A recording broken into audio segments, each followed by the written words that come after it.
School when I was about 5 was amazing because I was absolutely top of every class, well, top of my class, and I was reading in front of people and I thought of myself as being unbelievably intelligent. And then when I was 6, they realised that I hadn't been reading at all and that my mum read to me all the time. We had lots of books at home and I'd memorised them.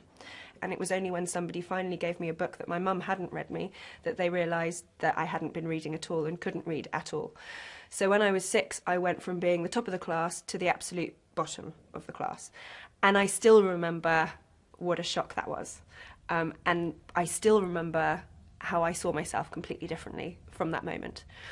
I was really, really lucky. I was at a brilliant state primary school. And also my brother had been there before and he'd been diagnosed with dyslexia, so they'd already dealt with him. And the teachers there said to my parents, you need to find a carrot to dangle in front of Kiera. There's no reason that she shouldn't be able to read and there's no reason that she shouldn't be able to, you know, do well at school, but you need to find a carrot. And really fortunately for me, I wanted to act. So it was my head teacher, who was a brilliant man called David Cooper, who said to my mum, if she wants to act, then you let her act, but she's only allowed to do it if her grades either stay the same or go up. If she drops a grade, then you take the carrot away. I think I've always been very creative. You know, it was art, it was drama, it was music.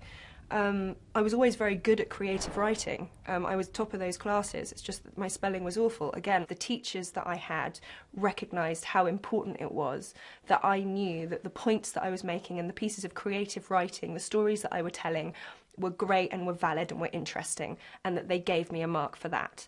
And that the spelling and the punctuation was entirely different. Because when you split them up, you're not saying you're not intelligent enough. What you're saying is, hey, you're not very good at this bit, and that's fine. That's fine. Deal with that bit, but well done, because that was a great story. Because actually, you know, confidence is the most important thing. And if you tell a child that they're not good at something, and you tell a child that they're stupid, then they'll feel like they are. And so I think it's really important to say you're not stupid.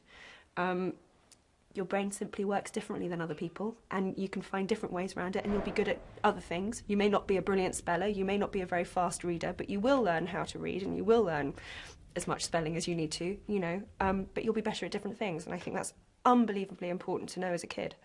My spelling makes people laugh. It makes me laugh, actually, and my reading, if I'm sight reading, oh, it's a complete joke. I mean, it'll mean something else completely.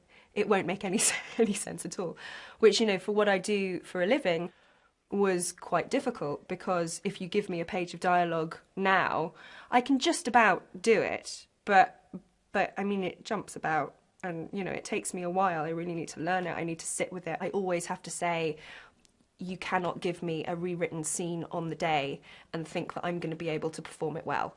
If you give me a rewritten scene the day before and I have a night to work on it, I will be able to do it well.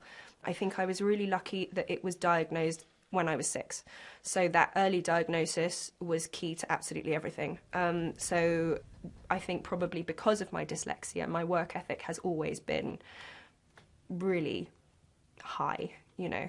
I think it's vital that teachers are trained about dyslexia, about spotting it, and about working with dyslexic kids. It's absolutely vital, because the world is changing, and imagination is key to everything, and there's going to be a lot of kids whose potential are lost unless we train our teachers to effectively teach them.